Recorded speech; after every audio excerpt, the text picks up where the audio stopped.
What up, what up, what up? We back for another week of the Rick and Jordy podcast. I'm one half of your host, Jordy. And I'm the other half of your host, Rick. What's going on, y'all? And today we got another special guest, Mr. Frank Oakley III. Yes, sir. Now, this is should I say Wyandott's own? Can I do that?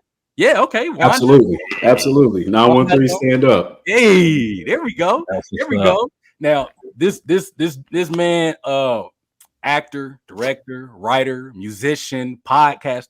Dog, what let's just do this. What don't you do? So I definitely got to throw that caveat in there. Like I yes, I technically have written and directed stuff, and I do play music, but I wouldn't say I'm like a director or writer, musician. I will say I'm an actor, undoubtedly, but the other stuff, I'm still, finding my bearings. But I would say those are the main things, though, that I enjoy doing on the creative side of things, and also love like physical activity stuff, so like boxing or anything like that. But yeah, man, yeah. So yeah, hey, we always gotta do our research and stuff like that, and then I follow you, of course, on Instagram. So I see you always doing your fitness thing, man. All right, so what's your typical like regimen? Because I seen you do some stuff. I'm like, dog, you up at 4 a.m.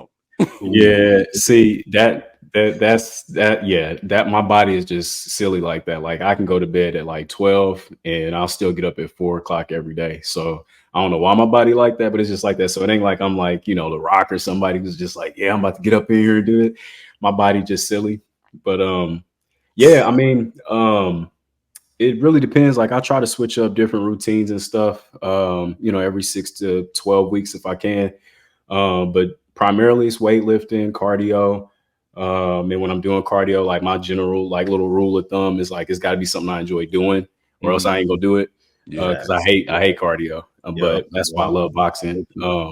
So yeah, and I used to be a personal trainer, certified for about 4 years. And then I let my certification lapse, and then I just kind of made the jump fully into acting again. Okay. But yeah. So it just really depends on what I'm trying to do. I don't have a gym membership anymore. I don't think I had one since maybe 2018, 2019, because I used to work at pretty much all my main jobs were gym jobs. Yeah. So I never had to pay for no membership. So when I had to start paying for it, I was like, oh, that's how much this costs. I don't know if I can do that. So I just used the gym at our apartment complex. And I mean, it ain't got nothing crazy in there. The dumbbells go up to like 50. So it ain't like I ain't gonna get swole in there, but I can at least maintain, Yeah, you still do something, break a sweat. Yeah.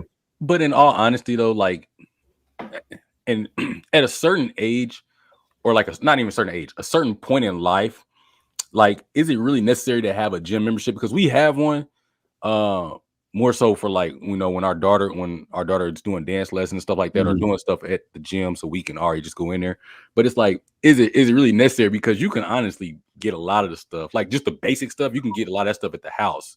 Yeah, I mean, you'd be surprised what resistance bands can do, because really, like, it's a little trick I learned from when I was training as a personal trainer, where it's just like, some people be so set on like, man, I need to be lifting this amount of weight or that amount of weight. You can, to a degree, I mean, resistance bands ain't air, but it's essentially kind of like air. You can make air feel heavy and still get a pump. It's all about like the squeeze and control and make sure you got right form. So it's not even about that. It's like, how can you stress your muscles? And you can do that with body weight. You can do that with resistance bands. You don't have to be in a gym. So yeah, you don't have to be in a gym. It's convenient though when you can, but you don't have to. But it all depends on what your goals are at the time. That's funny, Jordan, that you say that, because I would disagree, man.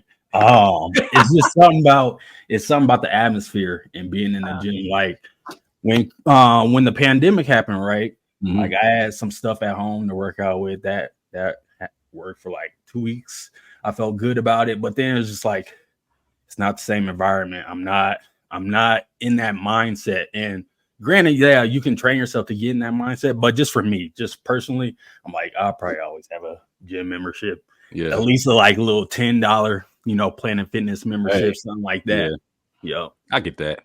No, I get that too, man, because it is different. Like I'd be lying if I said I didn't miss the gym, but I will say being at our apartment complex, and I mean, people use it, but not like that and not that early. I ain't gotta like the thing I do like is I ain't gotta worry about waiting on machines. I ain't gotta do nothing. I do like that. Yeah. I do like that. Yeah, I remember that.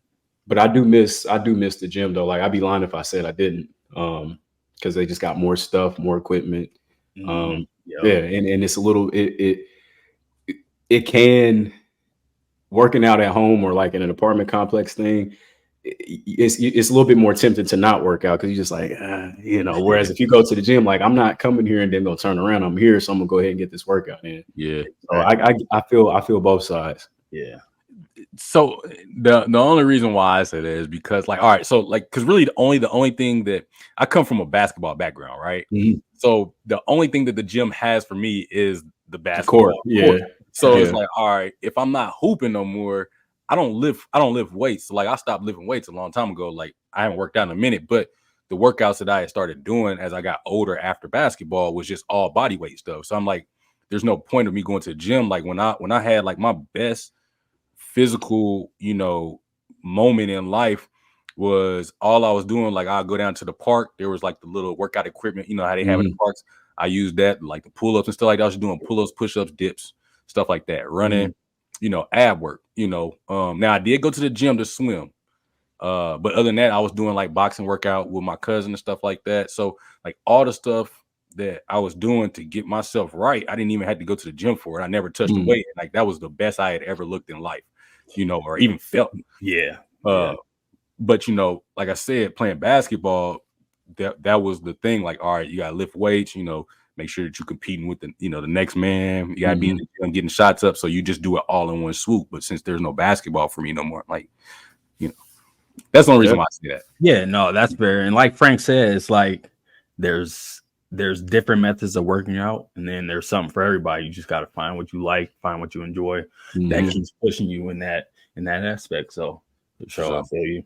Yeah. Exercise, as long as it's happening, it don't matter what it look like, man. As long as it's happening, yeah, keep moving, get moving, yeah. Now, now I want to say, because I just saw this, like there was a post, and it was just from, well, it was like a video from somebody else, and they was talking about like working out or whatever, and they said that all of working out starts in the kitchen. With abs are made in the kitchen. Yeah, abs are made in the kitchen. Yeah, yeah. So yeah, because Rick, I know I see you. Frank, what about you? Like, what's it like? All right, so in terms of staying in shape and stuff, or making sure that you're getting the results that you want. Like, are you really strict on your diet? I try to be as strict as I can. Low key, but high key. Like my wife is like the MVP on like how I'm staying healthy because, you know, she does pretty much all the cooking, like, you know, and it's not like no super misogynistic over here, but I'm just like, I would literally do everything, clean, do all that stuff. But if you could just do the cooking, we good. But yeah, abs, that term abs made in the kitchen, that, I mean, that's honestly nutrition is, I would say, and I mean, I'm not a nutritionist or anything like that, but like, I would say nutrition is about honestly 75-85% of, you know, your physique and health. But that is the hardest thing, is nutrition. So I try to be as strict as I can. Like I've been vegan for what is this, 2023, for like 3 years now, coming up on 4 in January. And it's a learning curve with that. Just because like Oreos are vegan. There's a lot of things that are bad, quote unquote, that are vegan. So it's just like, well, you know, I ain't eating healthy, but I ain't, you know, I'm still staying within the means of things. But yeah, I try to be as strict as I can, man, with the diet. I definitely have, like, it's long story short, like I've had a very complicated relationship with food. Definitely somebody who, you know, grew up, you know, I think they call it emotional eating, when it's just like, oh man, I'm stressed out, let me go grab some junk food, or you know, I'm feeling down, let me eat this. So I try to be as strict as I can, but you know, I have, you know, months sometimes where it's just like eating all trash. So yeah, I try to. Okay. Yeah. Okay. Because that was going to be another question I had. You talked about the Oreos. I seen you post like the different those seasonal. Dog, hey, where do you find? I ain't never seen, like, I saw you post like pumpkin spice Oreos or something. Yeah. So I'm pretty sure, if I had to guess, I would say it depends on where you're at. I know down here in Atlanta, Kroger be having a lot of stuff. It's Kroger is like the price chopper down here. Yeah. And I think we if got I a had Kroger to, up here somewhere. y'all do? Oh, maybe not. No, I mean, y'all could have. I don't know. I've been to a Kroger's before, but maybe it wasn't here. No, Yeah. go ahead. My bad.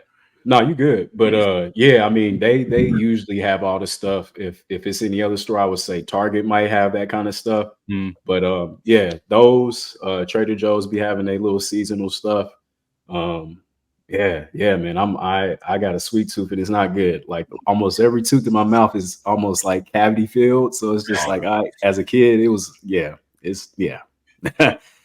that's my weakness is sweets, man. I tried I as hard as I try, man, it's just like either gotta it ain't no moderation with me most times. It's just like either I can't do it at all, or I'm like, all right, let me eat this whole sleeve. The rest of these is hers. I won't eat them.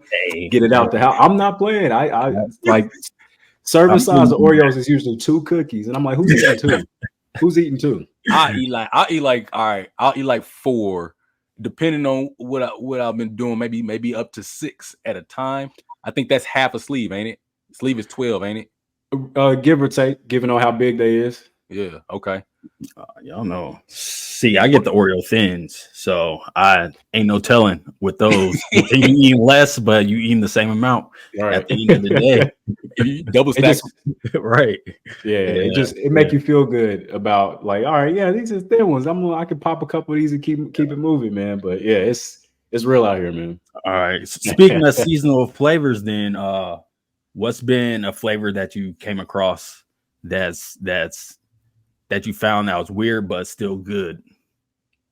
Like kind of caught you off guard.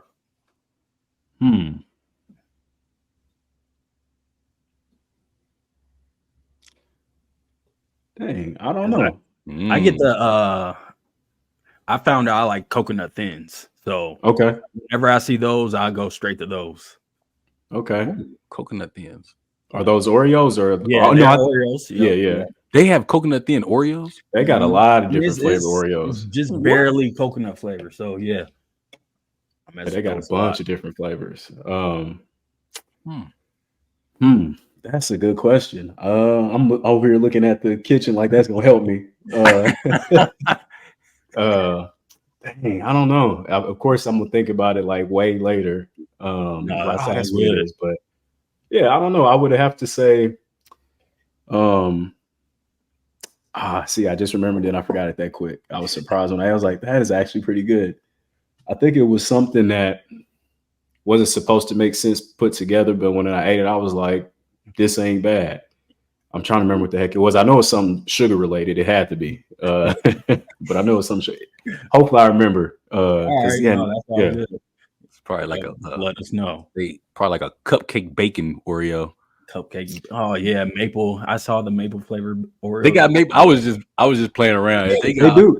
It's a place. It's a place down here. I forgot the name of it, but it's in Ponce City Market. I think it's someplace, and I think they're vegan too. So I don't know how they managed to get the bacon flavor thing with that, but it's like some bacon flavor thing with a donut, and it was pretty good. Are you kidding me? How you do a vegan bacon? Is it just a flavor then? I think it's more so a flavor thing because that's the stuff with vegan stuff, man. You got to be careful because, you know, once you get like a lot of these, where you get in trouble at is when you get a lot of these like look-alike or taste-alike things, because when you look at all the ingredients that's in like some vegan bacon or a vegan burger or something like that, it's like it's so much stuff in it that you probably just be better off just eating the regular meat. Right. So that's where you kind of have to be careful with that stuff sometimes. Yeah. I gotta ask this. It might be random, but like I always, because every time I hear like vegan and vegetarian, vegan is what again?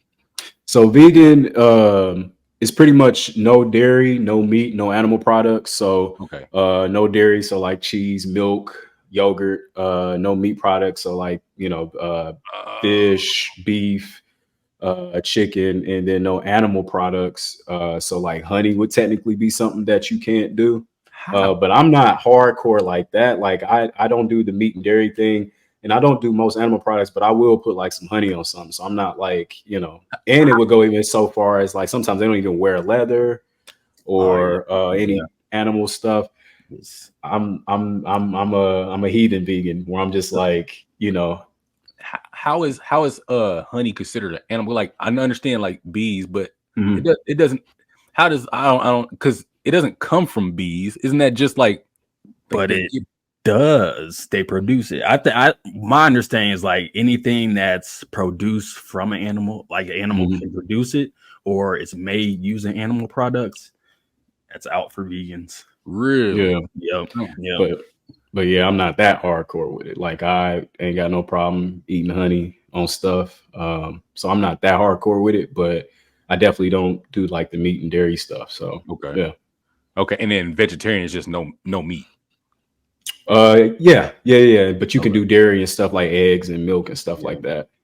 But That'd probably be like if I ever did something, it'd probably be more that route. Mhm. Vegan, I ain't got time to be reading all the labels and stuff, man. Yeah, Let me it's work, man. It's work. yeah. Once you get it, like once you get a rhythm of it and figure out like what works for you and how you gonna get your protein and that stuff like that, it's not that bad. But Mhm. I think the hardest part of it, and it's not that crazy expensive either. I think the hardest part of it is just meal prepping and figuring out what to eat. That's the part that's like real tedious, and you just be like, man, I want to do I ask really this. want to do Yeah, that? that's Yeah, the boring part. I want to ask this. You don't have yeah. to answer because I'm always curious about this. So do Mhm. you and your wife are vegan then? Or is it just like just you and your wife just makes a separate meal? So she'll eat pretty much whatever she makes for me, but she ain't got no problem going to Chick-fil-A getting a chicken sandwich. Okay. So Okay. like she'll still eat meat. Okay. She just doesn't eat a lot of it, but she'll still eat it. So Okay. yeah. I was Okay. curious because there are people, like just different relationships like that, and sometimes it's both people doing it together, and then sometimes it's like, nah, I ain't doing that. That's your journey. Yeah. It's like Yeah. I'm like And, how and that dynamic works. she did that for a little bit where she was just like, all right, I'll do the vegan thing with you. And then I forgot how long it was. She went for a decent bit, but then she was just like, that's all you, big dog. I'm gonna go ahead and get this chicken sandwich. For sure. For sure. Hey, But yeah, it don't bother me, and I can still appreciate the smell of bacon. I can walk by, smell it cooking, and just be like, man, I ain't gonna eat it, but damn, that smell good. that's that heat, bud. That's Right. that heat. Now, okay. So I want to go to this because I've Mhm. seen like as I watch you you're doing your podcast. I'm gonna be frank, and you have a theme song for it, but then you're doing you're adding to that theme song yourself as a musician. Okay, That so works. certain words in the English dictionary, I learned that I can't say it properly, and when I say it out loud, in my head, everything sounds perfect. But Yep. Same. I was doing side though. I was doing like a VO. I was doing the VO, and Mhm. it was a lot of pressure because I had to do it from home, and so the guy's sitting on the phone, and it was a word I got to, and I was like, I've never said this word out loud before, and I said it, and I was like, I knew I was going to butcher it, and I butchered it. I was like, all right, take. I think eventually he was just like, oh yeah, that's cool, that's good enough, and then we just kept going past it. But I felt bad. I was like, man, I hate learning on the spot that I can't say a Mhm. word, Yep. but that's another story. But you're a musician. What are all the instruments that you actually play? So at first, I primarily was percussion. Like I started doing, I think in sixth grade is when I started doing like concert band and pep band Mhm. at Northwest on the Kansas side, Northwest Middle School, Mhm. and pretty much did percussion and drum all the way up until my junior year in high school at Wyandotte. Mhm. I started learning tenor sax those last 2 years, and been playing that for a bit up until 2011 when I transferred back to I transferred to UMKC, and Mhm. then that's when I stopped doing band and switched to acting altogether. So Okay. yeah. Okay. So on Rick, there, where are you from originally? Are you from KC too? No, I'm from Omaha, Nebraska originally. Okay. Then met Jordan in school, and then after school I moved down to KC. Was down there for about 9 years. So yeah. yeah, Okay. yeah, Yep. That's what's yeah. up. That's how I got my roots down there. Yeah. That's what's up, man. Became now he's That's why, that's why I figured I wear the sweatshirt today, the crew neck, just rep the area. Got to. to the point of what we talked about earlier was like when you grow up in a certain community that you don't always get to explore your city. Mhm. So Rick being not from Kansas City, like when people would come in while he was here, I would always have Rick That's true. like ask Rick like, hey, what's some good spots to eat? Because he explored the city like genuinely. Like he since he's not from here, he was like, oh, I'm just gonna find wherever. And so he navigated all the different corners. He's like, oh, that's a good little spot over here. Dog, he found some spots. I'm like, man, I felt ashamed because it was like I'm from here and I don't even know. Like in the backyard of where I grew up. You know what I'm saying? Like, oh, this is like 5 minutes around the corner. Like, oh, why I didn't know about this? You know? Yeah, that's true. That's true. When I got down there, had nothing but time, being young and nothing but time. So yeah, that was the first thing I started doing. Yeah, man. Yeah, I'm the same with me. It's so many things I didn't know about because, you know, for the most part, when you're growing up, it's just like you only think about this box that you in or your neighborhood or whatever. So it's like, I don't know what's out there. So yeah, that's dope. You got a chance to explore like that. And I'm still terrible. Like people would come here and be like, man, how long you been living in Atlanta? Okay, where's the place to go? I'm like, I can tell you the places I be going. I don't right. And where I be going, don't be like, it ain't like party type stuff. So if you looking to turn up, I am not your guy. I do not know nothing. I wish I did, but yeah. So tell us a little bit about like your podcast. I'm gonna be frank. Like, what is your I guess what is your niche? Like, what is your theme? Like, what is your what do you talk about most? Yeah, so this started back in, I think it was either 2017 or 2018. There's a lady down here in Atlanta. Her name is Kathy Rankin. Shout out if she's watching when y'all have this playback. Yeah. She was a cast director in LA for like 22 plus years. And then she moved down here in Atlanta. And long story short with that, she teaches these classes of teaching artists, specifically actors, but not just exclusively, like how to create content and how to just be more marketable as an actor. And she encouraged me one day. She was just like, you always have interesting things to say. I think you should like start doing something where you just like turn on the camera, start talking. And, me being, cynical is just like, oh, I mean, do I really have that interesting stuff to say? I don't think so. But she was just like, yeah, you should do it. And, me being the perfectionist I am, for better or for worse, I'm like, I want it to be a certain way. I want the quality to look good. So until I can do that, I ain't gonna do it. And she was just like, you just got to do it. So I started doing it and kept doing it. And essentially what it is just like, I'm the type of person where I get a lot of joy out of just like helping people, and not like the like fake kind of stuff, but just like, I effed up like this. This is what I did. These are things I tripped over. Here you go. Try not to trip over them. If this works, great. If not, that's cool too. But it's just basically whatever I'm learning in life in real time at that moment, or the mistakes I made at that moment, just being like, all right, this is what I learned. This is what I got from it. There it is. I like that. Okay. I like that. Because you be dropping some nuggets, man. You be dropping. I watch them. I watched I watched a few of them, and I was like, this is it. And the way you cover a variety of just whatever's on your mind, I was like, yeah, that's pretty dope. Yeah. Whatever comes to your mind, there are definitely nuggets being dropped. So I appreciate that, man. Yeah, I've always been that way. I don't know. I just like helping people in that way. Yeah.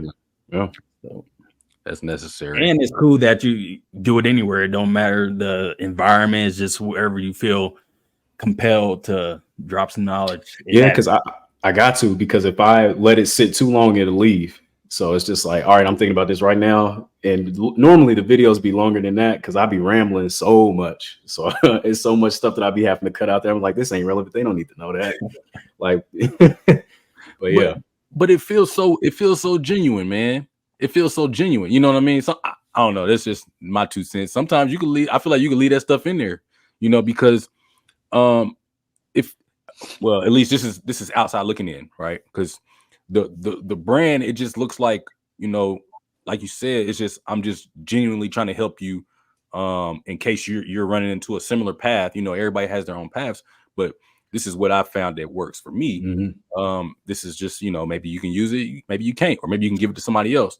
But it just, and to Rick's point, like you doing it wherever, for you, it might just be like, hey, this is on my mind, I need to say it. But for like the viewer, at least on my side, looking at it, it's just like, oh man, this is cool. Like this is just a guy that he feels like the everyday guy that's just giving me, genuine advice wherever he's at. You know what I'm saying? He can be in the car, he can be in the line ordering some food.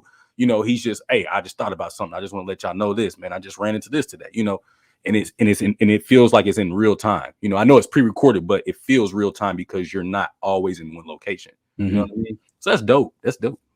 I appreciate that, man. Yeah, I mean, what you said is that's the biggest compliment I can get, because that's exactly what I want it to be, is exactly what you said. So it is confirmation that I am on the right track with this. So I appreciate that, man. Yeah, man. Now, you've done some pretty big work. I don't know, like I said, again, this is outside perspective. To me, you know, you've done some pretty big work, and it's impressive, and it's like it makes myself proud, because, like, you know, coming from this area, it's like you don't see a whole lot of people coming from this area make it to that level. You know, in any industry, it doesn't matter what industry it is, but you don't get to see that often. You know what I'm saying? You hear so many of the failed stories, or, you know, I don't want to say failed. You hear so many of the stories that didn't work out, but to see the ones that are working out in real time, it's inspiring. So tell us about, like, dog, you've done what? Sweet Magnolias, Wonder Years, which I grew up watching the original Wonder Years. So seeing you on that, I was like, okay, that's dope. Was it Bruiser on Hulu? Like, you've had a list of stuff, but I want to talk about Sweet Magnolias because my wife particularly loved it. I watched for sure. the first season for sure. I didn't make it, but I'm gonna go back. I'm gonna go back and watch. It's not for you, but you're welcome to watch it. But it's a lot of dudes don't. Yeah, I watched it because you were in it, dog. Like, when I heard that you was in it, I was like, all right, I gotta watch this first season for sure. But yeah, it was just like, all right, this is my wife's type stuff. Like, she likes it, so she watched it for sure. She loved it. So, that process, as far as you got the audition, you booked it, and then you film it. Can you talk about, like, just a little bit about each of those moments of, you know, thought process and the feeling behind that? Yeah. So the audition. So and let me know if I'm going a little too long, because I for sure can, you know, shorten that, because I got, like, if we need to go a little over time, I have time. Okay. But I also don't want to, like, see, I'm rambling already. Okay. Yeah. So so the audition. So with that, they had me audition for a different character, and that character was the chef. I don't know how far into the first season you got, but he's the black chef that works at the restaurant. That was the original audition that I got. Okay. And I prepared it, did it really good. It was just self-tape, so I put it on tape. Feel like I killed it. And then I think they, either a couple of days later, they said, hey, we want to bring you in for a producer callback. And then they threw in there, like, also, we want you to look at this character, which is the character I play now, the coach, assistant coach. And so I was like, cool, that's fine. It was way smaller, way less lines. I was like, okay, can prepare that real well. So I get there, drive there, get to the casting office, you know, say my little prayer while I'm sitting there in the car, like, God, let me go here and kill this, do the best I can, you know, whatever.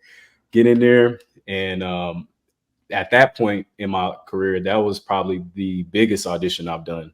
And it was about maybe 10 more people in there that I thought was going to be in there, because I just saw producer callback. So I was just like, I don't know what that means. I ain't never had one of those. So I don't know. But when I got in there, I psyched myself out, man. So I got in there and I had the perfect setup. Like, this very rarely happens, at least from what I understand or know, where the director for the series, I mean, there was a few directors for different episodes, but he's like kind of the main director, Norman. He was looking at my resume, and usually, you know, they'll look at your resume, but they'll, like, kind of glance at it and talk. But he was, like, looking at that thing. And he saw people that he knew on there. Like, oh yeah, you just worked on this thing with this guy named Rich. How was that? And I was like, oh yeah. And most actors, they want that kind of thing, because it's like, oh, you know somebody on there. Okay, that's always good. But that kind of stressed me out, because I'm like, oh shoot, now that's pressure. So then and then we got to the actual audition, and I just got in my head so much where I was just bombing. At least I felt like I bombed bad. At least that's what it felt like to me. And then we got through, it's like maybe 3 different sides, and they were like 3-4 pages. So it was a lot of text. And once that was over, I wanted to just run out the room so bad. and then I was just like, in my head, I was like, they forgot to ask me to read for Harlan. So I was like, I should probably ask. So I, you know, toughened up a little bit. It's like, hey, did you want me to still read for this? Oh yeah. Thanks for mentioning that. Oh yeah, I got to backtrack a little bit. So the other setup thing that was perfect in there is like they saw that I think they sensed that I was kind of bombing a little bit, or at least nervous. So it's Yeah. like, hey, look, we really like you. We want you to just do your best. So if you need to take a breath or step outside and come back in, do that. That made me even more anxious because I'm just like, see, now they know I'm. Oh man. So god dang.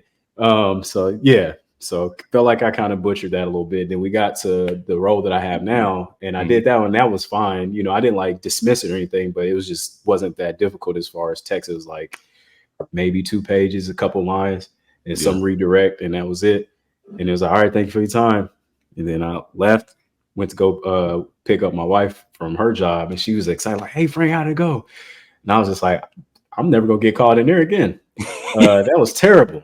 And then come find out that the reader that was off camera reading the lines for me, he was the casting director. So I was just like, not only did I bomb in front of these Netflix folks, I bombed in front of the dang one of the biggest cast directors in Atlanta. So I'm just like, man, I ain't about to work at all. So fast forward, I get the email saying, hey, you booked the role of Harlan. And it was like, I think right before I was about to go see the first Spider-Man Homecoming.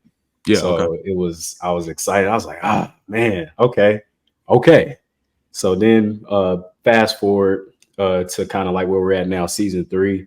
Each season, they've given me more stuff, more dialogue, more screen time. This previous season, or current season, season 3, is where I had the most dialogue, the most screen time. Like a whole episode is almost about me. I mean, it's not about me, but like I'm in the title part of it. Like Harlan's family is going through this, and so I wasn't the center point, but like at least 2/4 of the episode, maybe 3, was focused on me or my family. So that was crazy to think about. And I guess I would say with that, the thing that it taught me, which I was always taught this, especially when I was at UMKC getting my theater degree, where it's just like you've probably heard before that old saying of like there's no small roles, only small players.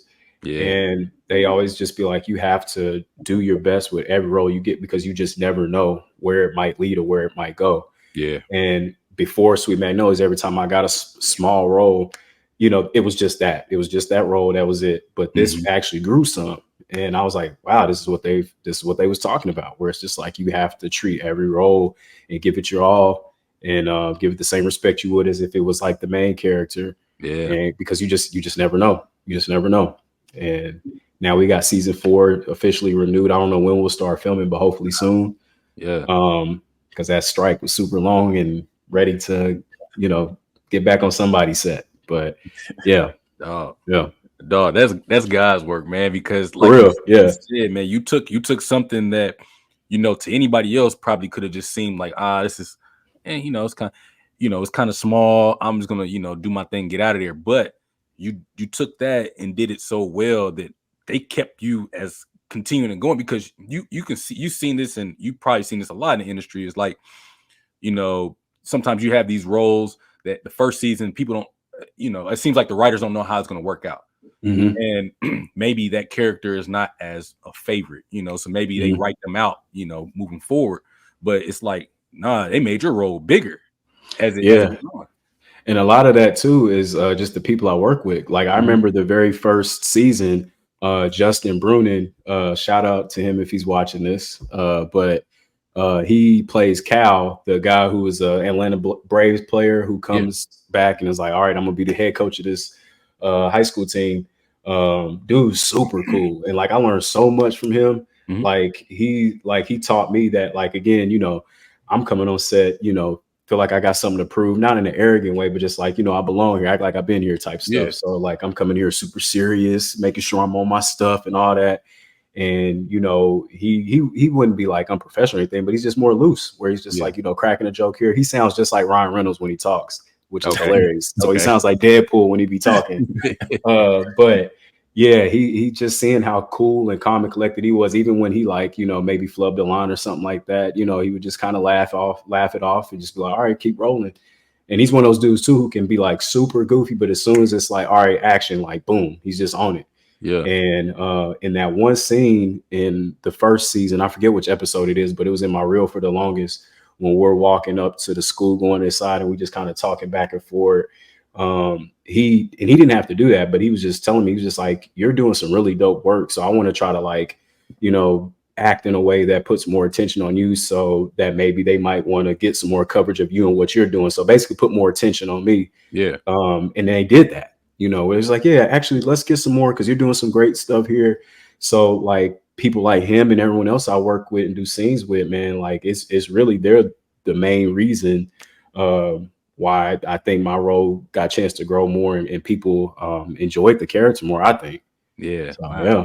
That's dope. Yeah. And I hope to return the favor someday when, I'm some big name person and, somebody fresh on the scene, just like, yeah, you doing, let me, get some attention on you if I can, how I can. So Yeah. like, yeah, that was dope. He didn't have to do that either. So yeah. That's dope, bro. That's dope. Yeah. That's dope.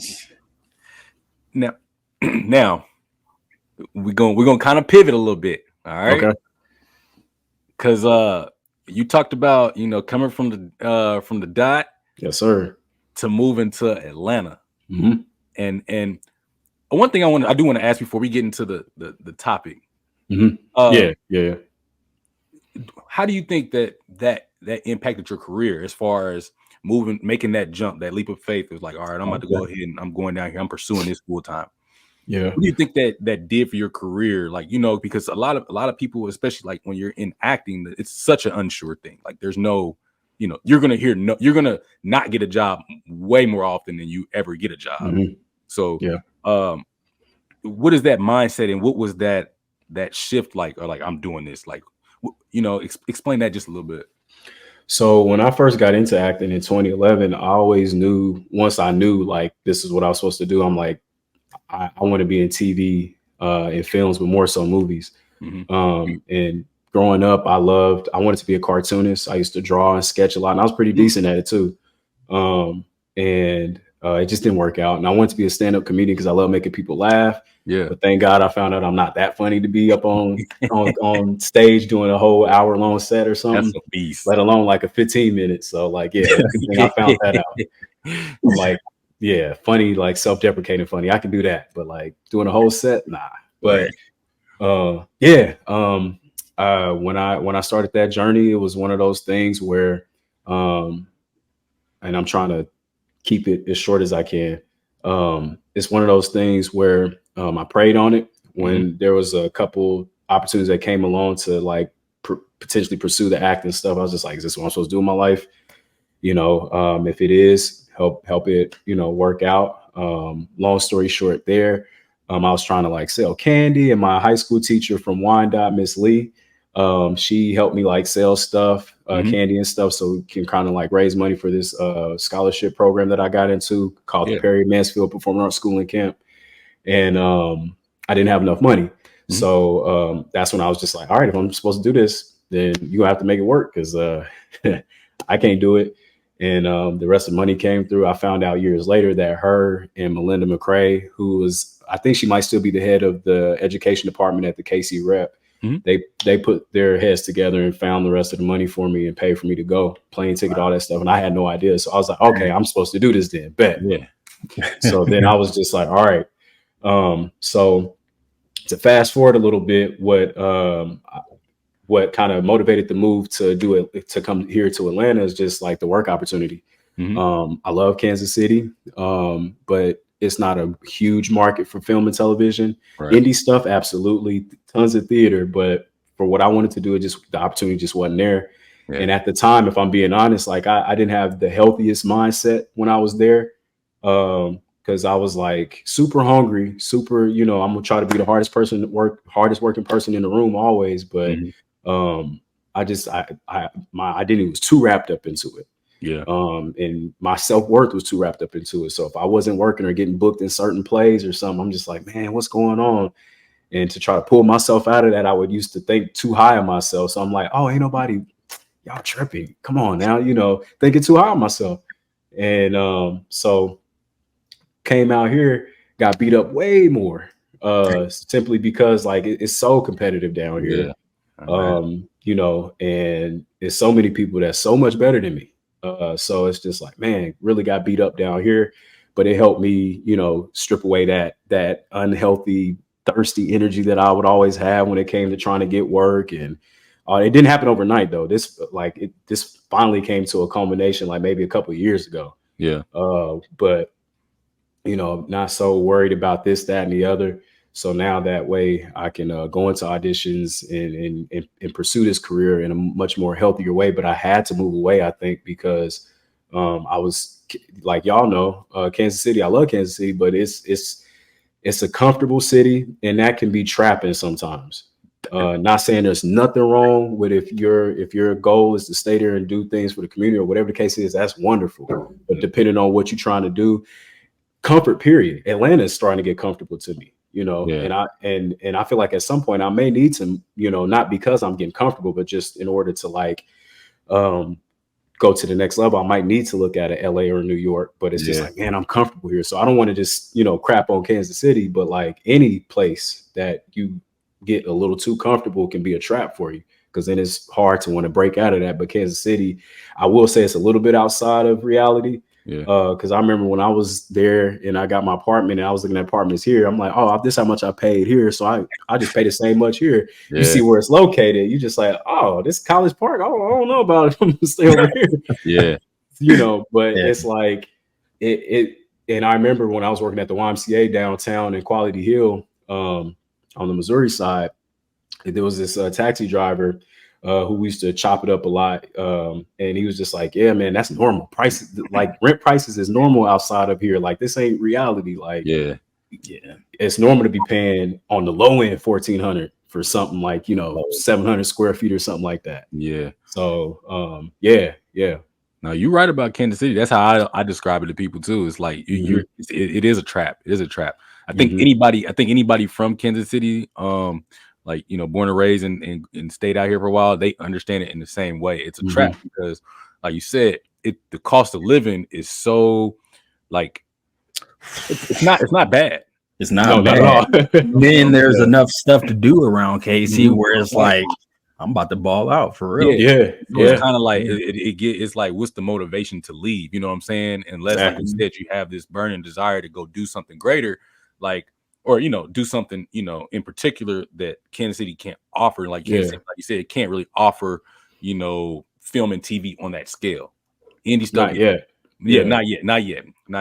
But yeah, and I'll also throw that caveat in there too, like being in the Kansas City theater scene. I mean, it's no surprise, it's predominantly white. So a lot of the spaces you operate in is predominantly white. I grew up, you know, in Wyandotte, so all I knew was black people and a couple poor white people that be off Quindaro. But other than that, you know, it's you know, all black folks. So when I, you know, went and did a lot of time on the Missouri side, it was predominantly white. So for a while, you know, that's probably it's a double-edged sword having old school parents, because you know, you got that old school stuff, but you also got that old school stuff. So like a lot of the times where they sit and try to teach you deliberately, like, if you want to be successful, you got to operate like this and do things like this. So, you know, for a while, you know, I would try to change how I talk. Like, I'll take the countryness out of my voice when I'm in certain areas. You know what I'm talking about. And coming down here, it kind of helped me like reset again, where it's just like, I'm gonna talk how I talk, man. I don't care who's in the room, you know. You know. So hey, I was working at the school, and like, I got comfortable because I had been working there for a minute, and I was talking to one of my admin, white guy, and he's real cool, you know. But he was like, hey, Jordan, we got such and such, or Crusoe, we got one of these, you know. I was like, oh, that's dope. You know, because like normally I'm like, oh, that's I'm cool. You know, that's exactly what he did. That's exactly what he did. He was like, dope. Dope. He walked up and he kept saying, that's exactly what he said. Like, it was like he was trying to process one, what it meant, and like, how could he incorporate that into his. Yeah, he's like, how can I use that? Yeah, he's like, I want to use that. Like, because that's like, not a slur, is it? I don't, you know. And so like, I was like, and I didn't think about it, because I was just like I said, I was in there checking my mailbox or whatever, seeing what I got, and I just wasn't thinking. I had been there for a while now, and I've talked to him so many times.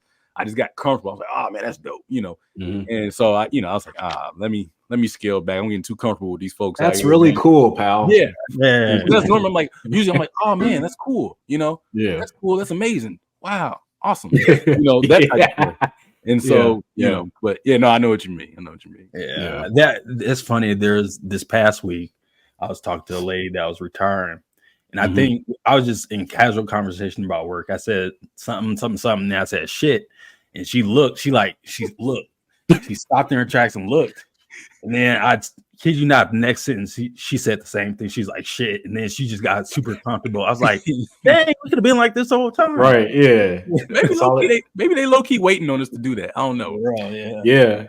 And also too, this last little caveat I throw in there, because I remember I was having a similar conversation like this with some other people, and and I feel like also it needs to stop being this like these boxes that they be trying to put us in as far as like speech and talk. Yeah. Because it's just like I don't like the term, and I've been guilty of using the term for sure, but I don't like the term talking white. Yeah. Because it's just like, so you saying I can't be black and that's just how I talk either. So like I try to be careful with that too, with the whole like, oh, you sound white, or you talking white, but it's just like, yeah, white people don't have the monopoly on how to talk. You know what I'm saying? Where it's just like I can be from wherever and talk how I talk, and that's just what it is. But yeah. I just had to throw that in there too. Nah, for sure. Okay, so now this is where we wanted to go, right? Because being in Atlanta, there's so many things to do. There's so many things to in Atlanta, but there's an interesting story that comes out of there or the area, and I'm sure you know about it, and we talked about it a little bit. How they got their water supply for real. Yeah. We want to dive into the story of Lake Lanier. What do you know about it, or have you ever visited?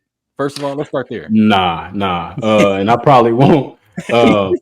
I didn't, like I told you, I didn't know about it until that episode of Atlanta, where at the very beginning, they had a bunch of stuff in that episode, but the very beginning, it was that black dude and the white dude in the boat. And they were talking about, they didn't outright say Lake Lanier, but that's what they was referring to. Yeah. And I was just like, and my wife knew about it. And automatically, she's like, they're talking about Lake Lanier. And I'm like, what's that? She's like, you don't know that? I'm like, no, I don't know what it is. Why I asked you. And then, so I started like looking it up and stuff.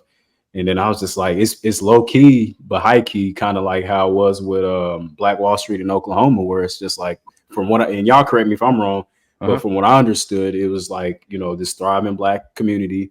White people was pissed about it. So they said, we're going to have to torch this thing, burn it to the ground, and then flood it. Because I think it was called Oscarville before that or something like that. Yeah. Here it is. For farm. Yep. And then boom, now it's all like there's all these, and it was like a cemetery down there too. And it actually reminded me of when I went to Forsyth. I just learned from an article I read, Forsyth, it was, or it still is, in, if not the state of Georgia, at least in that area or something, it's like the highest earning population, and it's predominantly white people. And I was like, that's my wife and crazy. I just watched the video on that today on Forsyth. She saw something about that on her, I don't know, either TikTok or something, but Forsyth. Yeah. Okay. Yeah. And then and it also kind of reminds me of when I was filming that episode of the Wonder Years. We had to film in Alabama for some of the church stuff, and we got a chance to film outside of Reverend King's church that he used to preach at. And I went to Selma when I had a day off, because I want to walk across the Edmund Pettus Bridge and everything. And I feel like it's probably I've never been to Lake Lanier, but I bet it feels the exact same. Where in Alabama, we was in Montgomery, and they got the Equal Justice Initiative out there by Brian Stevenson, and they were doing a lot of like racial reconciliation work and repentance stuff. It feels a little bit lighter, and it feels like, you still can tell like some stuff that went down here, but it just feels lighter. As soon as I went to Selma, it looked like a ghost town. Wow. Like, and I just like spiritually just felt like they need to repent, not to get too like, religious or anything like that. But like, it's just like, there needs to be some type of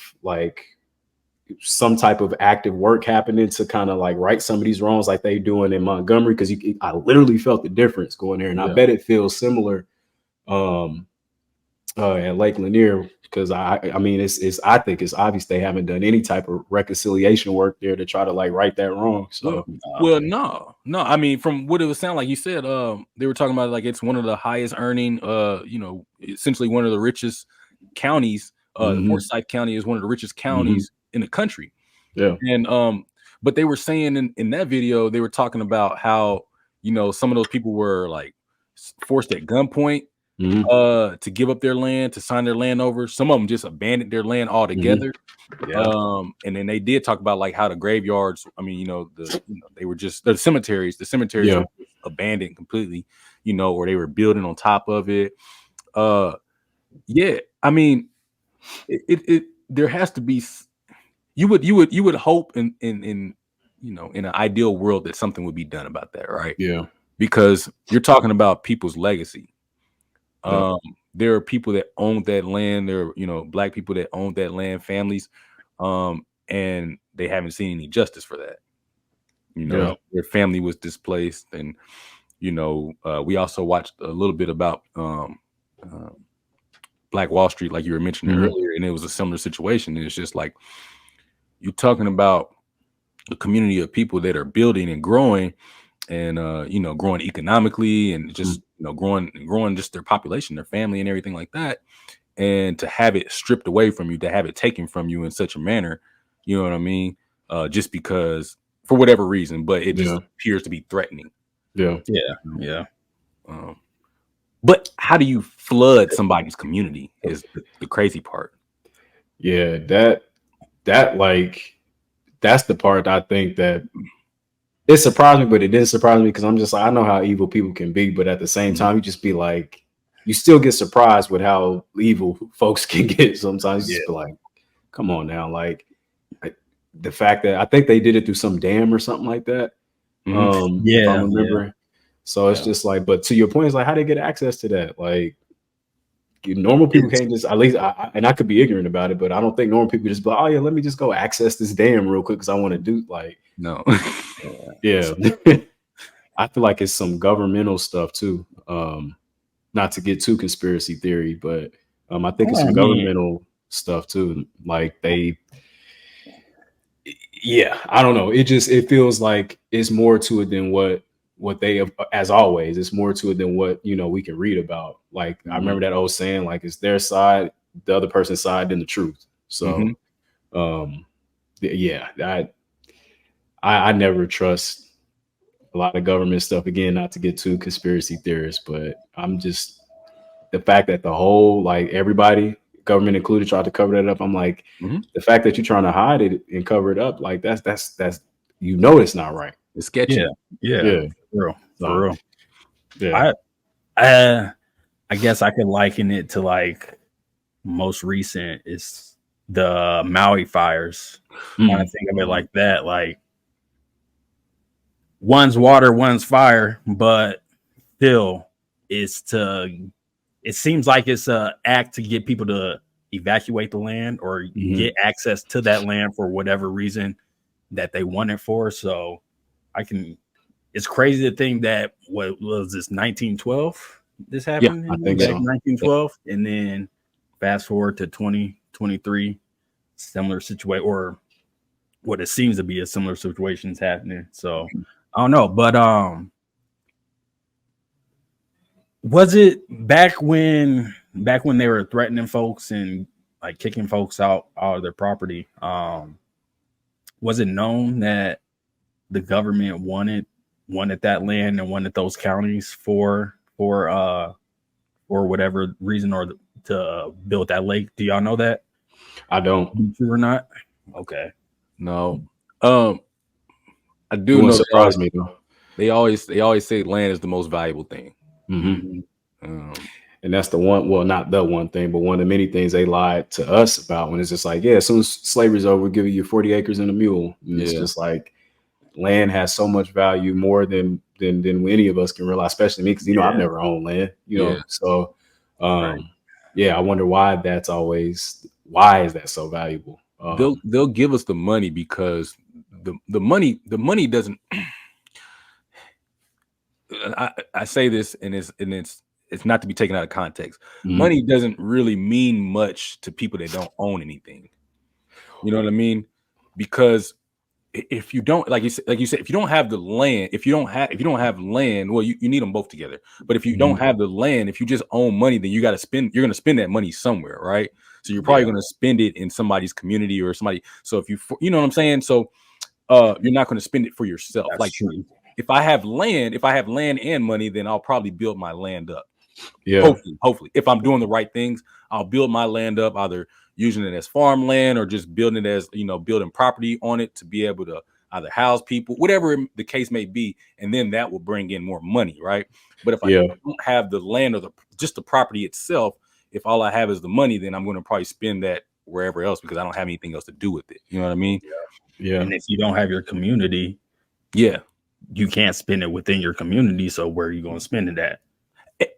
Right. And so I read this, and there was an interesting comment because and again I want to say this in context, that they were talking about integration and segregation and how like integration was harmful to Black folks in not an equal way, but in some bigger ways than segregation was helpful to Black folks, because like you had these communities, much like was it Oscarville? You had the communities in Tulsa, the Black Wall Street, because what was happening when Black folks weren't able to gain access to the white communities as far as shopping and things like that, well, they were forced to have their own communities. So they had their own post office, schools, stores, pharmacies, all these things. And so now all of your money is staying in that community. So whatever money I make is going to stay in here and it's just going to build this community up.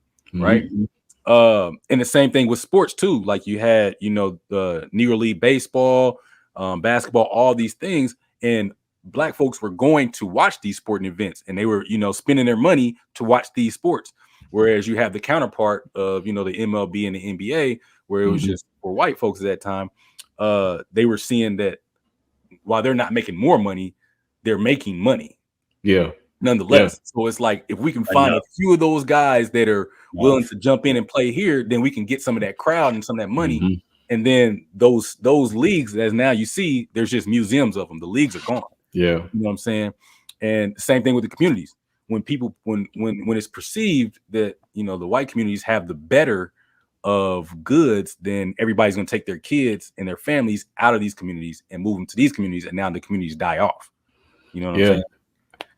It looks like it's just different versions of gentrification, low key. Yeah. Because you see it everywhere. You're definitely seeing it down here in Atlanta. Like I remember when the Super Bowl came down here. I think it was the year we moved down here.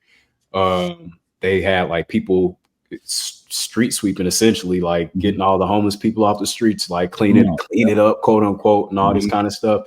And it's like going back to your point, where it's just like the money don't mean much if you're not educated with how to use it. Yeah. We see this all the time, where it's just like, someone like me coming from where I come from, you offer me enough zeros in the long run, that ain't nothing. But if I ain't never seen that kind of money before, I'm like, well, you got a deal, Yeah. So it's just like and it's I don't know, like I don't want to get super political or anything like that, but like it's another form of geographical discrimination too, because that's something that we've experienced down here in Atlanta specifically, not exclusively, but specifically. That was one of the points in the big strike that we were on, where it was just talking about like you can be from LA, Jordan, and I'm from here, and we're going for the same role, and because you're in LA, you would get more money for the exact same role, higher billing, and me, since I'm local, I get this lower stuff.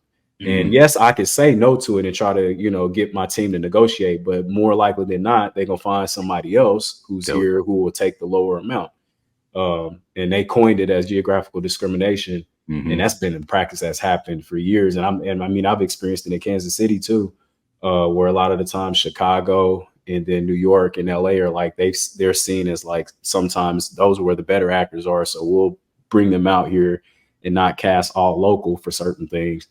And that hurts too, because it kind of goes to the point of like what you were saying about like, if we can recruit some of these people over here by getting some of these people to play for our team, we can get some of that Black money or Latino money or whoever money. So it's the same. It's a similar concept, and it's just funny how discrimination and gentrification takes on different forms. It's like it's never it hasn't stopped. It just looks different each year, Yeah. or sometimes from quarter to quarter in a year, depending. Yeah. Wow. Yeah. It, it it's hard. It's hard to. I think it's hard for people like on a mass level. Like I think everybody's aware of it. I want to say I want to believe that at least. I want to believe that the majority of people are aware of it. It's just in real time, it's hard to one do anything about it because like if everybody's thinking about most people are thinking about like self first. So it's like, all right, all right, I see this thing happening, but does it affect me in a negative way? If the answer is no, then I don't have anything to complain about, and I'm just gonna keep it pushing because my voice as an individual is not gonna make a difference anyway, and I'm not being impacted.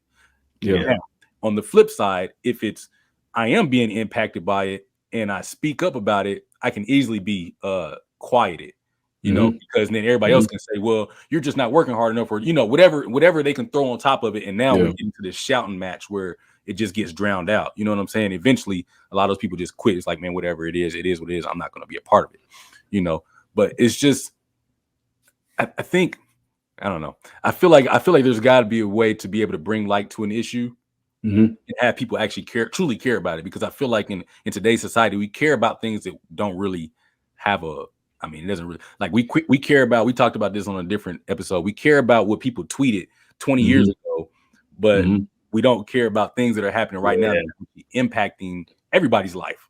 You know what I mean? Because we're all connected in an indirect way. You know what I mean? Yeah. I mean, I think it's unfortunate. I don't want to be too like cynical, I guess, but I think the only way people will see things, something's either you either gonna see something as important or urgent. There's a difference between the two. It's important to eat healthy. You know that. Yeah. So okay, I'm gonna eat healthy. But when the doctor says it's urgent that you eat healthy because X, Y, Z, now it's become a priority. And it's the same thing with this kind of stuff. COVID taught us that. And I ain't gonna lie, I was one of those people where when at the very beginning when it was talking about it, it's just like COVID this, COVID that, any virus thing. I'm a big germaphobe anyway, so I'm trying to not get sick in general. Yeah. But when they were talking about it at the beginning, some of my mindset was like, where is this at? Is it over here yet? Where is it? Oh, okay, it's not over here yet. Well, okay. I mean, I hope those people are fine, but I ain't gonna worry about it because it ain't me right now. And then as soon as it started coming over here, it's like, oh, okay, now this is affecting me. And I think it's the same. I think to answer your question, or it wasn't a question, but like to add to the statement that you were saying, in order for things to get done in our society, or at least in America, it's almost like it has to happen to you, which is messed up, but it has to happen to you first for you to understand it. Like the people that live on or near the land of Lake Lanier, if something similar happened to them, then it's urgent. Yeah, it's urgent. And then now, I'm getting TV time, I'm getting this and that, trying to talk about it and get my thing out there. So it's an unfortunate state I think we're in as a society, at least here in America. But it's like, in order for something to get done, it's almost like it has to happen to you for it to move from being just important to urgent. Yeah, we like to act on inconvenience because no one likes to be inconvenienced. So yeah,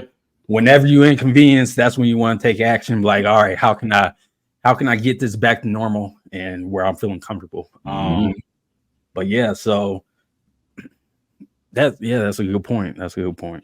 Definitely.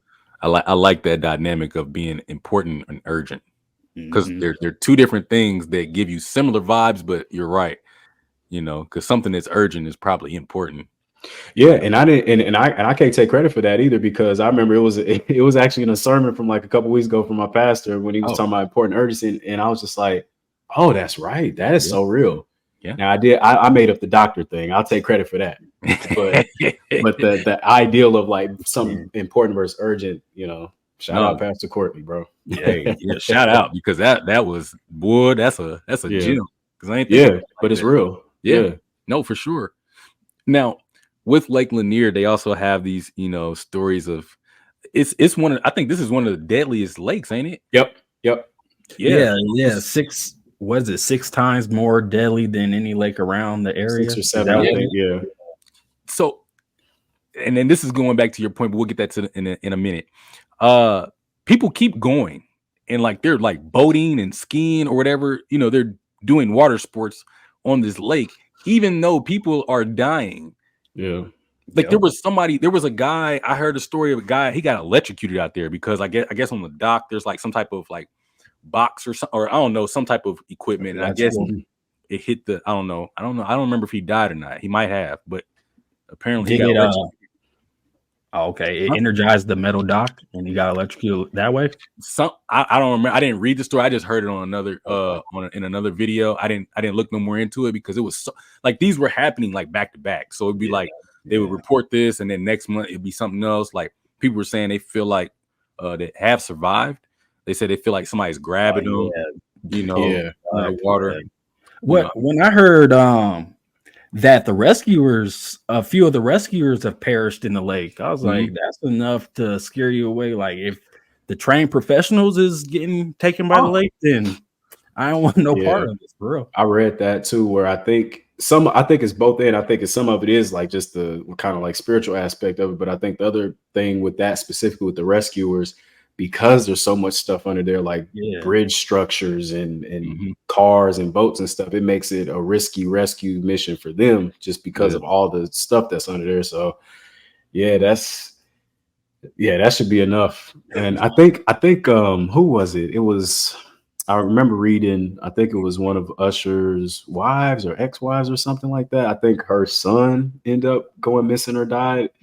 And she was like, can we drain this and like, you know, restructuring? I mean, they're not going to do that, but I was just like, I mean, that's a very valid point that she brought up. But yeah, that's what I was going to say. Because going back to your point, like you were talking about being in Selma and being in Montgomery and talking about how there needs to be some repentance or something that needs to happen. Whatever, you know, your mindset is at, whatever your beliefs are, there has to be something because I believe in that stuff too. I don't play like I've always been of the, even if you don't believe in, like I'm a religious person, you know, and so I do believe in, you know, all that. There's stuff that can happen like that. So I don't play with it. But even if I always feel like, even if you don't believe in that, if that's not your lane, don't play with it. Like why try to disprove something that you can't prove? You know what I'm saying? Like you can't prove whether something exists or don't exist. But why play with it? Because the off chance, let's just say, even if you don't believe, the off chance that there is something like that going on, why would you want to put yourself in that situation? Yeah. You know what I'm saying? Hey, if somebody told me, hey, in this pool, there is an alligator, right? I'm like, it's a pool. I ain't never seen no alligator in this pool. You know what I'm saying? Yeah. But since you told me that, and ain't nobody getting in the pool, maybe I should just stay my butt out the pool. You know what I'm saying? I ain't never seen no alligator in the pool, but I ain't about to test it because ain't nobody else getting in there. You know what I'm saying? Like, I don't know. That's just the best way I can put it. Like right now, because I'm thinking about like, if I've heard all these stories and it's the deadliest, like it's known to be the deadliest, like what am I doing in there? You know what I mean? Yeah, it's like it. There's a joke where I'm like, I think, and it's not exclusively white people that go test stuff, but historically speaking, it's usually that. And it's just like, not every single white person lives a cushy life, but you know, maybe somewhat generally speaking, they don't have a lot of concerns or risks in certain ways. So it's just like they're looking for a risk and a thrill and a rush. And it's just like, just going outside looking like I look like is a rush enough for me. So I don't need no extra nothing, you know. Right. So that could play into it. You know, I'm joking, but you know, I think that could play a little bit into that sometimes. Yeah. I don't know. There's plenty of people. Yeah, there's plenty of people. I'm sure they heard the story and they get a little thrill of just let's go check it out. Yeah, I'm gonna go swimming still. We remember we was talking about Hotel Cecil. One of my buddies, me and one of our buddies, we stayed at Hotel Cecil, but it was by accident. It wasn't like we knew what it was. We were there just because it was cheap and it wasn't called Hotel Cecil. And we looked it up later on down the road and found out what it was. Like, oh no, but people still go there because they want to be close to it. Because like, you know, there's like serial killers staying there and all this other stuff. And then that was I don't know if you ever seen the video of the girl that was pressing the elevator button and they found her body in like the water tower on top of the hotel. That was Hotel Cecil's in LA. And yeah, we stayed there, but it was by accident. And so like, but there's people that will go there and like record their stay and stuff like that because they want to feel the presence and stuff like that. Like, dog, if I have any knowledge of that, I'm not going there. It was just we was broke and we needed somewhere to stay. You know what I'm saying? But we kept saying it felt weird there. So like that's the closest that I've been to.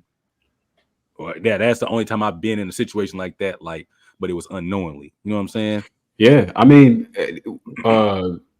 like to your point, you were saying about like whether you're religious or not. Like, I think no matter what you believe in, we all have that discerning gut, you know. And it's just like you should listen to that, you know. No matter what you believe in, it's just like if someone tells you something off here, then it's probably something off here.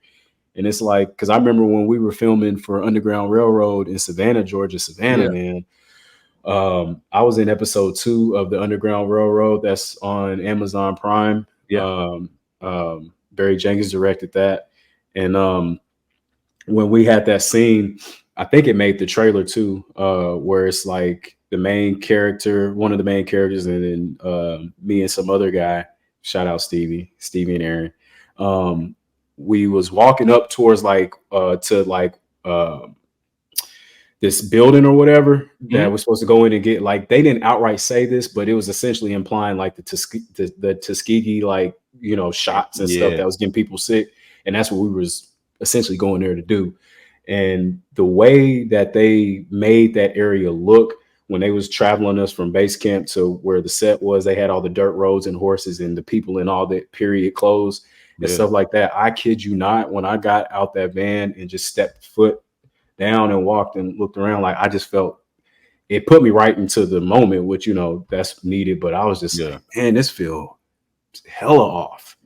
And like, and in Savannah, you know, the Spanish moss, I don't remember the exact story about it, but the Spanish moss is supposed to represent like a lot of racial like hangings and things happen back in Savannah, Georgia. And the hotel we stayed in, they're just like, yeah, you know, this was built on top of like if it wasn't slaves, it was like black people's graves or something like that.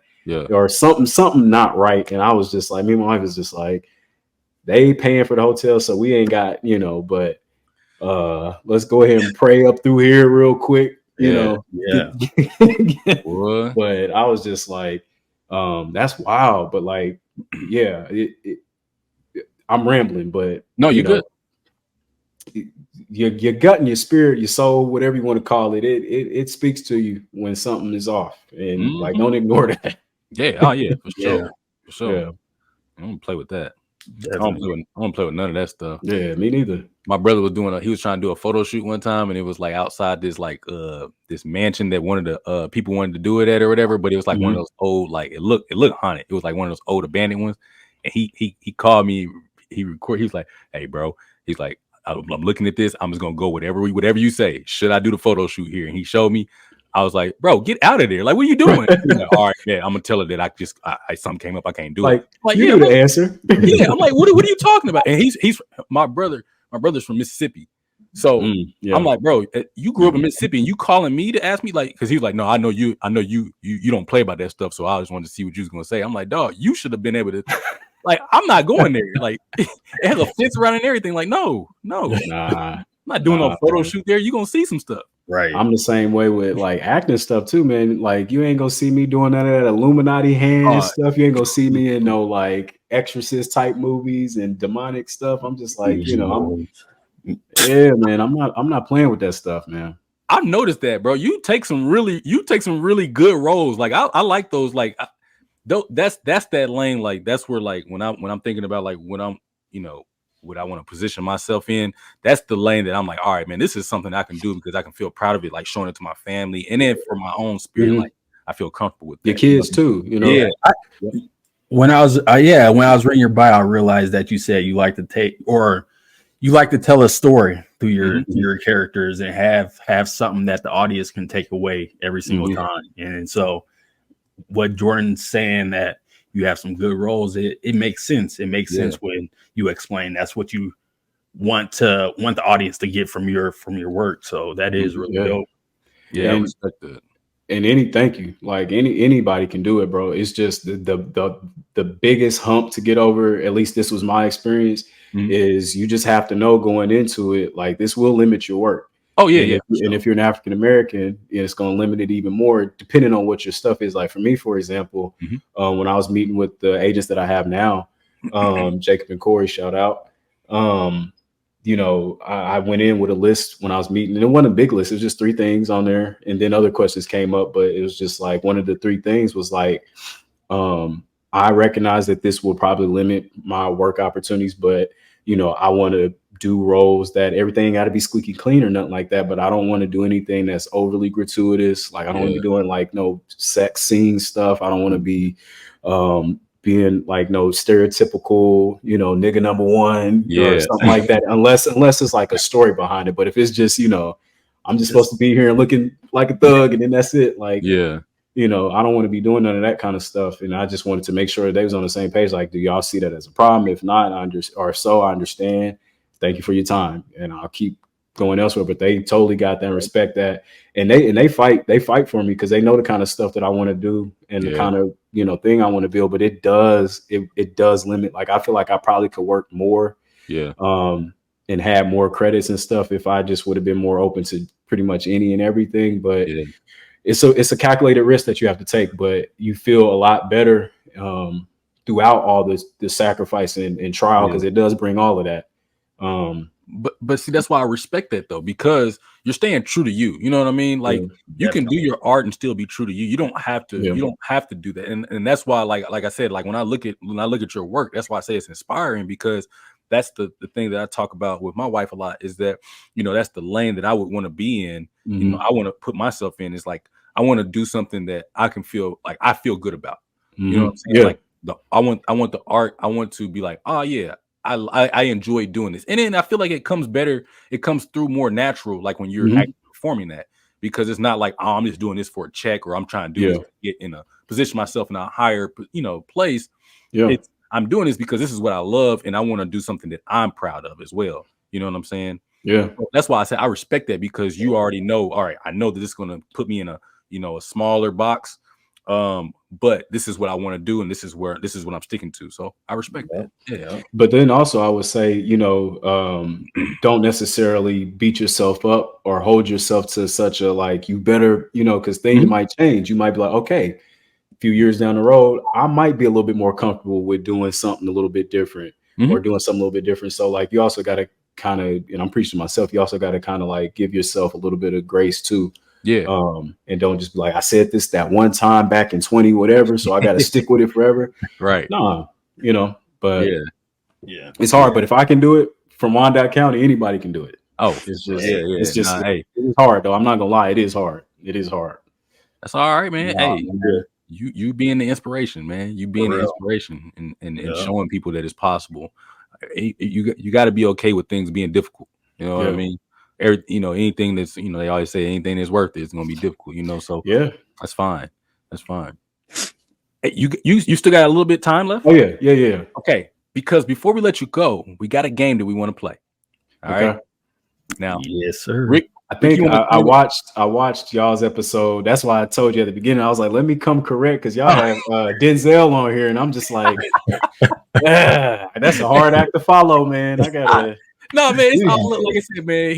He did his thing. He came in. He was, like I said, we try to, when we bring on guests, we want to make sure that all the guests, because we bring on our friends as well, like people that we're close to. We want to make sure everybody's comfortable and just in their own element. It's no pressure. You know what I'm saying? So, just the Wikipedia thing. Oh, yeah. Okay. Yep. You want to explain it, Rick? Yeah, I'll try to explain. Maybe it'll be better than last week. So it's kind of like, what I think of is like 5 degrees of separation, right? So we but a Wikipedia online version. So we start with a topic and we go to that Wikipedia page of whatever topic we decide, and then we select another topic, and that'll be the final destination. So from starting at the first Wikipedia, we'll click through links through the Wikipedias to try to get to the final destination, or that second topic that we choose. And just the person who gets there fastest is the winner. You're not allowed to press back, but you can, like, you can go to the same link. So it could be a loop, but you just can't press the back button. So let me make sure I understand this right. So, for example, let's say the first topic is acting, and then the second topic is fitness. Yep. I would go to the acting page and then hit a bunch of different links that would eventually land me to the fitness one. Am I understanding that right? Yep. Yes, that's exactly it. Yep. Okay. Yep. So this is where we're going to start with the topic, which is Lake Lanier. It has a Wikipedia page. We want to try to stick with things that have Wikipedia pages. We're going to start with Lake Lanier since that's our topic, but we want our guests to pick where they want to finish. Yeah. Okay. And it could be anywhere. Give me just one quick second. I'll be right back. I also have a slightly dark joke. I wonder if with this whole Lake Lanier thing, not to make light of it, but I do have a dark sense of humor sometimes. I wonder if they chose water because it's that stereotype of like black people can't swim. I wonder if that's why they chose water, because I can't swim. So I wonder if that's why they did that. If so, that's messed up. Dog. Hey, that I'm not even gonna laugh at that, man. Hold on. Let me posture up, because that's what my brain is so random. I be thinking like that, man. I be like, they ain't gonna make it out of here. But see, look, whatever's done in hate, it comes back. Yeah, no, that's real. That energy don't die. You know what I'm saying? So yeah, no, that's real. All right, so I'm gonna try to make this hard for everybody, because if Lake Lanier is the topic, I want to pick something completely different. Yeah, for sure. The more random, the better it is. Okay.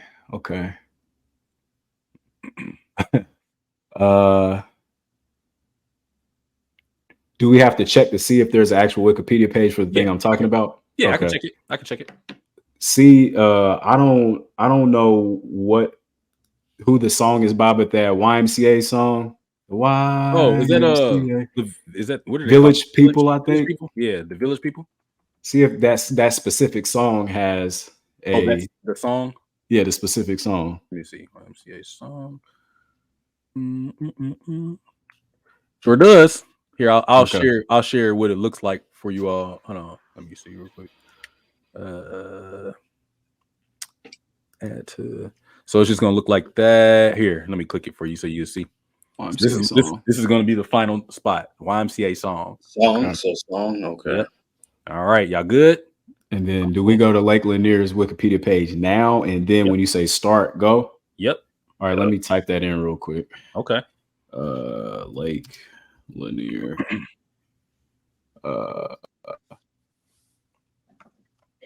Where's the Wikipedia? There it is. Okay. And I'm on it. All right. You on it, Rick? Yep. All right. Ready, set, and go. I'm about to get to this easy. I might. I have an idea. Let me close this down before I don't feel like I'm cheating. All right. Let's see. I think I'm gonna get to this easy. Oh, shoot. And you can't go back, correct? No, but you can click a link that takes you, loops you back around though. Okay. Let's try that. Oh, this might. Come on. I got it. You got it? Oh, you got to it? Yeah. Dang. There you go. All right. How long was that? That was good. 10. That was the longest one we done. Yeah. Okay. Dang. I don't even want to go back. What year did it come out? What year? It was released October 1978.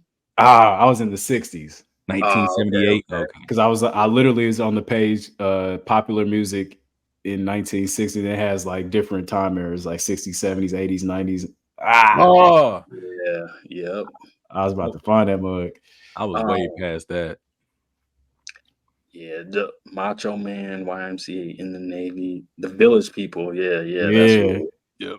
I could not think of that. But all right, let me backtrack through what I went through. All right. So yeah, YMCA song. If you want to keep a tally, keep a All tally. right, I got you. YMCA song. Uh-huh. YMCA. Uh-huh. What's this? Gym. Yep. Strength training. Okay. Oh, dang. Exercise. Yep. Exercise physiology. Uh-huh. Personal trainer. Uh-huh. International Sports Sciences Association. Oh gosh. Personal trainer. Uh-huh. Hey, Physical fitness. see, I should have went that route, man. Yeah. Training.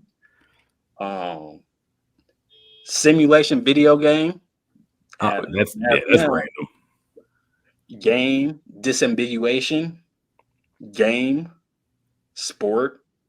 Okay. Sports in the United States. Dang. United States. National Collegiate Roller Hockey Association. I was going through a whole bunch trying to find a club.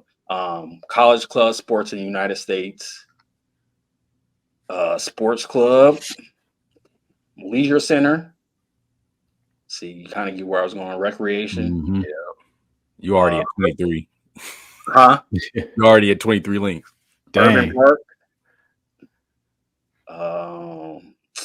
Atlanta. Lake Lanier. So that was what, 26, 25? 26. Yeah. 26. 26 Yeah. links. I was way beyond that, bro. That was by far the toughest one. They get tougher, to be honest. Yeah, no, for sure. I think the more that people see, they're gonna try to find something really difficult and obscure. Yep. Like, oh yeah, let's do this. For sure, man. That was a good one, Frank. Yeah, man. Hey, man. That was a really good one. Bro, we really appreciate your time, man. We know you gotta get up out of here. But anything you want to plug before you get off? Please. Yeah, so I have an independent feature film that I filmed last year in December. That's when we wrapped, called Rewind. It's on IMDb, and it's a really dope movie. It's not out yet. They're still working on. I'm actually going to do some ADR in a couple weeks for a few scenes, but it should hopefully be coming out this year. It's a really dope movie. It's basically about this guy named Cole. That's who I'm playing, who has the ability to shift his consciousness to past versions of himself. And he uses that ability to find out what happened to his mom. And he gets his sister and a group of people to kind of help him figure out to do like an ultimate heist, because he usually uses those abilities in the past just to do like little heists. Yeah. So if he mess up, like, oh, I can rewind and do it over. So now he wants to use that ability to figure out what happened to his mom. Wow, that's dope. That's That's Yeah, dope. man. I did see you when you were filming that, and you post some clips of that. That looked like it's gonna be dope. Man, that thing has everything that I love. It has comedy, it has stunts, it has this like drama, it has everything in it that I love doing. So especially the stunts. So yeah, man, it's gonna be cool. For sure, man. Well, congratulations, bro. We wish you continued success, man, and that you continue to strive for your goals. And we hope to have you back again down the road, And, yeah, just let me know. Just hit me up, man. Yeah, for sure, man. So we appreciate you so much. Thank you so much, man. Appreciate y'all, man. Yeah. Now that's been another week of the Rick and Jordy podcast. Again, go like, share, and subscribe. And I'm one half of your host, Jordy. And I'm the other half of your host, Rick. Appreciate y'all. And we'll catch y'all next week. Peace.